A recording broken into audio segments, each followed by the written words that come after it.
Prof, don't you find it strange that the dissenting commissioners did not have their own tally?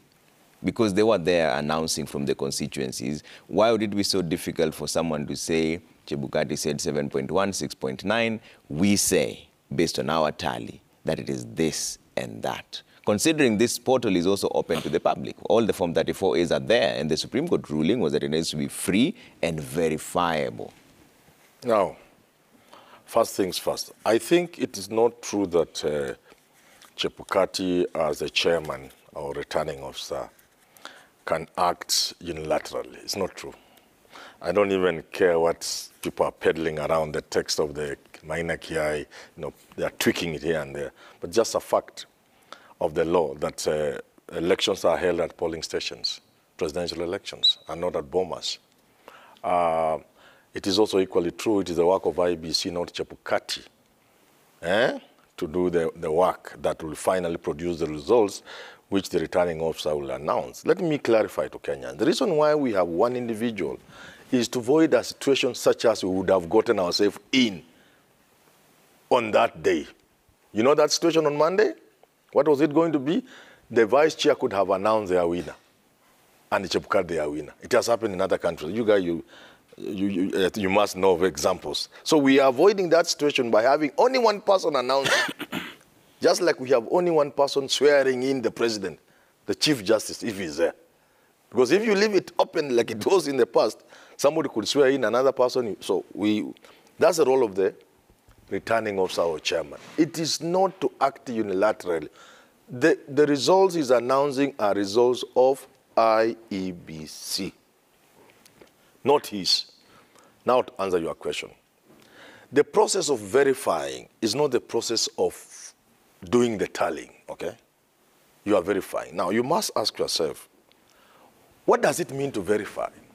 Just to sit there like a log and pass Form 34S, that is verifying? Verifying means there is a possibility you could identify issues, okay? There is a possibility agents who are there can also identify issues. They have been told, don't bring noise. If you see something wrong, like wrong tally, wrong addition, whatever it is, crossed numbers, note them down. What does that mean? According to me, it means those issues noticed and raised by both sides, IEBC and the agents, and the two agents, whatever 4 or 2, whatever number the candidates are issues that will be resolved not on that verification table. Trevor, unasikia? But at some later point. If I get these 4 commissioners right, they are saying by the time they get to the point where those issues raised by agents and maybe even by themselves or by all people present, Chebukati then becomes scarce. He refuses to make himself available for them to address the issue that had been raised during the verification. Because you do not sort out the issues during verification, you note them down, the errors, you note them down. So that at some point you can now isolate them and say, this set of errors or issues, the commission can address. But this set of errors can only be addressed by the Supreme Court.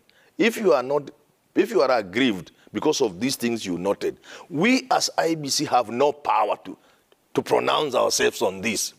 You can go to the Supreme Court. But on this issue of addition, or this and this, we as a commission are making this decision. Again, a party aggrieved with the decision of IEBC is free to go to the Supreme Court. You get it? So the commissioners are saying they never go to that point of addressing those issues. And that is a very valid argument. Supposing it turns out in the Supreme Court that indeed there were issues which Chebukati was cutting around. And just to correct my friend here, we still had one more day. There was no hurry. That hurry, however sincere and well-meaning you are, but that hurry, it is hurry because something has happened. And critical stakeholding is not happy with what you want to announce, including a majority of your own commissioners. You have to stop. In fact, I dare argue, even if there was a deadline, assuming that was now Tuesday, a better option would be go to the courts and seek an extension.